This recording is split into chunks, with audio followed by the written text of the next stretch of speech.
No em sento artista perquè no sé massa què vindria a ser la definició d'artista, però sí que soc una persona que disfruta creant, i en aquest cas creant joies. La idea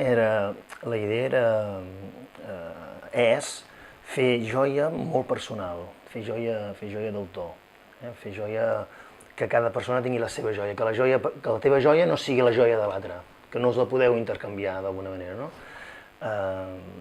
Fer la joia molt personalitzada, parlant amb la persona que te l'encarrega, que normalment és la parella o una persona que la coneix, i preguntant com és, quines sensacions té, quins interessos té, com vesteix, què pensa, si té família, si no té família, per posar punts simbòlics dintre la joia o no, i aconseguir aquella peça que és única, no? Que només és per tu.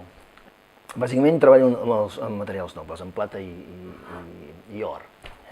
Però llavors hi afegeixo de tot tipus de material, des de pedres de riu, que ja tinc pedres de riu, que quan vaig amb els nanos al riu recollim pedretes, o fustes,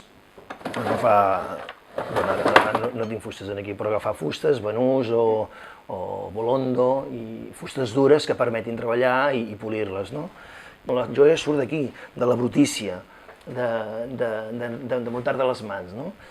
Jo soc dels vells en quant a tecnologia i m'he modernitzat, diríem. És una tècnica molt antiga. Les joies ja les feien els egipcis.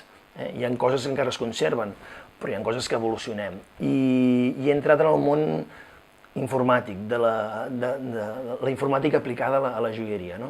I això em permet poder fer un tipus de joia molt més arriscada, molt més important, i poder fer qualsevol tipus de joia que abans potser no la podria fer, i ara firmes importants de Barcelona et demanen col·laboracions amb joies que potser abans no les podies fer.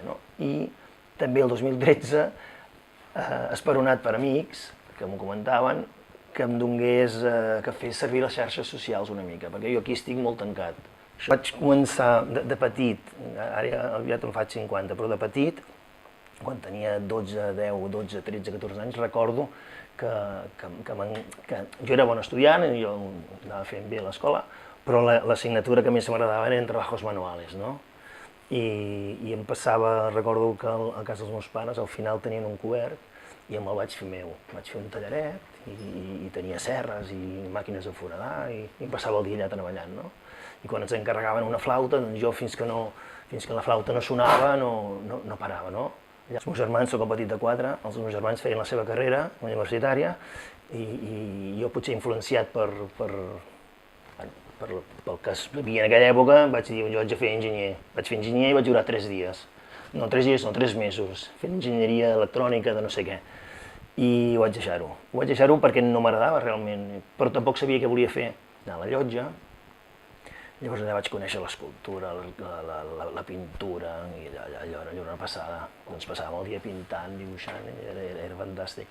I allà vaig conèixer que existia una cosa que en deien joieria, perquè jo no vinc d'una família d'orfebres, de joiers.